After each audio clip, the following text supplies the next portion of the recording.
বন্ধ হচ্ছে ব্যাংক বহির্ভূত ৯টি আর্থিক প্রতিষ্ঠান এনবিএফআই। অবসায়ন বা বন্ধের সিদ্ধান্ত হওয়া এসব প্রতিষ্ঠানের ব্যক্তি আমানতকারীদের টাকা ফেরত দেওয়ার সিদ্ধান্ত নিয়েছে সরকার। এক্ষেত্রে প্রয়োজন হবে প্রায় ৫,০০০ কোটি টাকা। অবসায়ন প্রক্রিয়ার অংশ হিসেবে প্রতিটি প্রতিষ্ঠানে বাংলাদেশ ব্যাংক থেকে নিয়োগ দেওয়া হবে প্রশাসক। পাশাপাশি আরও ২ জন করে কর্মকর্তা নিয়োগ পাবে পর্যায়ক্রমে। সে সঙ্গে এসব প্রতিষ্ঠানকে অকার্যকর ঘোষণা করা হবে।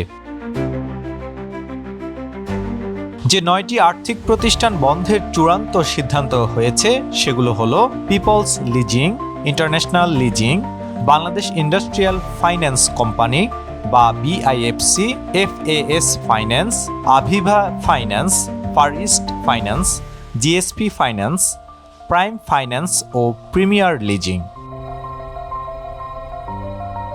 কেন্দ্রীয় ব্যাংকের তথ্য অনুযায়ী এই ৯ প্রতিষ্ঠানে মোট আমানত রয়েছে ১৫,৩৭০ কোটি টাকা।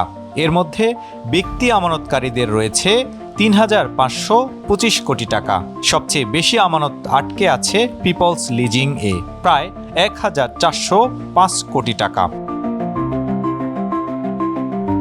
ব্যাংক বিশেষজ্ঞদের মতে অবসায়ন প্রক্রিয়া সম্পন্ন হলে ব্যক্তি আমানতকারীদের ক্ষতি অনেকটাই পুষিয়ে দেওয়া সম্ভব হবে, আর এতে আর্থিক খাতে ফিরবে শৃঙ্খলা।